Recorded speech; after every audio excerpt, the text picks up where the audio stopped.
NEET students suicide కోసము protest అంతా start అయ్యింది. జస్ట్ మన సిజేఏ గారు సోషల్ యాక్టివిస్ట్ ఎవరైతే పర్యావరణం కోసము కాపాడుతారో వాళ్ళని పట్టుకొని వీరు కాక్రోచెస్ అన్నందుకు ఇంత పెద్ద మూమెంట్ స్టార్ట్ అయింది.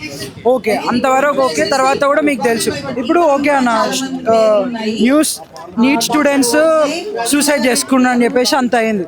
ఐపీఎస్ ఇంత చదివాక కూడా ఐపీఎస్ ఆఫీసర్ సూసైడ్ చేసుకున్నారు. దాని గురించి మాట్లాడలేదు. ఇప్పుడు ధర్మేంద్ర ప్రధాన్ రిజైన్ చేసేసి ఏమైనా వస్తుందా అన్న? రేపులా అయిపోతాయా? ఇప్పుడు రీసెంట్గా మనం చూసుకుంటే మా Telangana 2 months baby just because they are BC అని చెప్పేసి చంపేసినారు. ఇట్లాంటి క్యాస్ట్ డిస్క్రిమినేషన్ ఏమైనా అయిపోతాయా? ఎవరు ప్రాపగండా వాళ్ళది. ఇంకోటి ఇప్పుడు వీళ్ళు సంబంధించింది చాకలి వాళ్ళ గురించి. సో చాకలి అనగా నాకు గుర్తొచ్చింది అంటే మన తెలంగాణ కదన్న, తెలంగాణలో చాకలి వేయడం అంటే ఏంది? విప్లవం. ఇప్పుడు మన తెలంగాణ ప్రజలు కూడా కేవలం తెలంగాణ ఒకటే పార్టీ వల్ల వచ్చిందని చెప్పేసి అన్న భ్రమలో ఉన్నాడు. తెలంగాణ ముఖ్యంగా ఎందరో వీరులు, నాకు కమ్యూనిస్ట్ పార్టీతో సంబంధం లేదు, కానీ తెలంగాణ మెయిన్ స్టార్ట్ చేసి నిజాంలను ఎవరు పంపించింది? గన్ను పట్టుకొని ఎవరు అరే మన భూములు మనవి, మన పంటలు మనవి అని చెప్పేసి గన్ను పట్టుకొని పంపించి నిజాంని తరిమింది ఎవరు?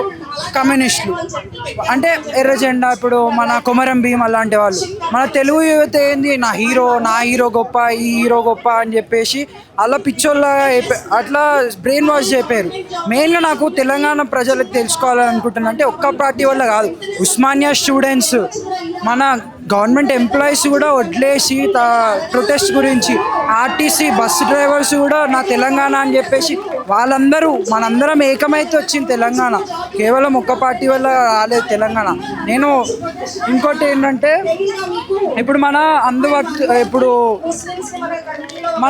నేను హిందూనన్నా, నాకు ఇష్టం హనుమంతుడు అంటే. కానీ మన హనుమంతుడిని ఇలా ర్యాలీ ముందు ఇట్లా ఇదా అన్న మన హనుమంతుడు వీళ్ళు ఇవేం క్వశ్చన్ చేయరు. అంత బ్రెయిన్ వాష్ అయిపోయారు మన సొసైటీని.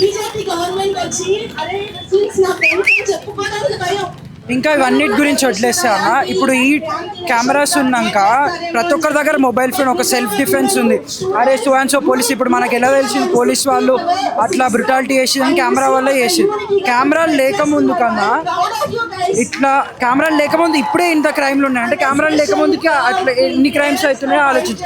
బ్రెస్ట్ ట్యాక్స్ ఇది ఇప్పుడు బ్రిటిష్ వాళ్ళదేమో 200 గులామీ అన్న, 200 years 200 years గులామీ. మనలో మనమే హిందూయిజంకి అగేన్స్ట్ జాతి అని చెప్పేసి మనం క్రియేట్ చేసినది కొన్ని వేల సంవత్సరాల కథ. ఇట్లా బ్రెస్ట్ కూడా కవర్ చేసుకోవడానికి కూడా ట్యాక్స్ కట్టేస్తుండే. ఇప్పుడు దానికి ఇప్పుడు అమ్మాయిలు చూసుకుంటే చదువుకుంటున్నారంటే కేవలం కాన్స్టిట్యూషన్ వల్ల. ముఖ్యంగా అమ్మాయిలకు చెప్పదలుచుకుంటున్నారు, వాళ్ళు చదువుకుంటున్నారంటే అది ఏ ధర్మంలోనైనా కాన్స్టిట్యూషన్ వల్లనే. ఇప్పుడు ముస్లిం అమ్మాయిలు ఆఫ్ఘనిస్తాన్లో చదువుకుంటే మీరు ఇప్పుడు సర్చ్ చేయరు, చదువుకుంటే షూట్ చేసేస్తారు, చదువుకుంటే.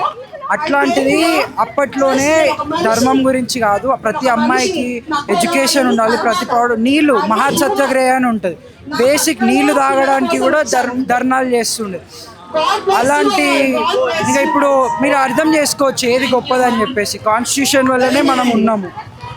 ఇంకొకటి నా క్వశ్చన్ ఏంటంటే అన్న, చైల్డ్ మ్యారేజెస్ ఇప్పటికీ కూడా అవుతుండే. అప్పట్లోనే ఆలోచించి చైల్డ్ మ్యారేజెస్ ఇవన్నీ, అమ్మాయిలకి ఎడ్యుకేషన్స్, క్యాస్ట్ డిస్క్రిమినేషన్స్ ఇవన్నీ ముందే ఆలోచించి, ధర్మం పేరు మీదతో ప్రజల్ని మోసం చేస్తారని ముందే ఆలోచించి కాన్స్టిట్యూషన్ రాసి, కాన్స్టిట్యూషన్ వల్లనే ఇండియా ఇప్పుడు బ్రతుకున్నాను. మెయిన్గా అమ్మాయిలకి అది చెప్పాలి తలుచుకుంటున్నాను. ఇంకొకటి మెయిన్గా వీళ్ళు ఆన్లైన్లో ముందుకొచ్చి ప్రొటెస్ట్ చేయరు. ఇట్లా 2 months బేబీని చంపినప్పుడు ప్రొటెస్ట్ చేయరు. ఆర్ఎస్ఎస్, బజరంగ్ దళ్ వీళ్ళందరూ ఎవరు రారు. వీళ్ళే రానప్పుడు మన తెలుగు యువత అయితే టీఎఫ్ఐ నా హీరో గొప్ప అని చెప్పేసి కొట్లాడడంలో ఉండే. మన ఒకప్పుడు తెలంగాణ ఉద్యమంలో మన యూత్ ఎట్లా ఉండే, మొత్తం ధర్నా వేయాలి మన తెలంగాణ అని చెప్పేసి అలా ఆ స్పిరిట్ ఉండాలి. ఆ స్పిరిట్ ఇప్పుడు చచ్చిపోయేది.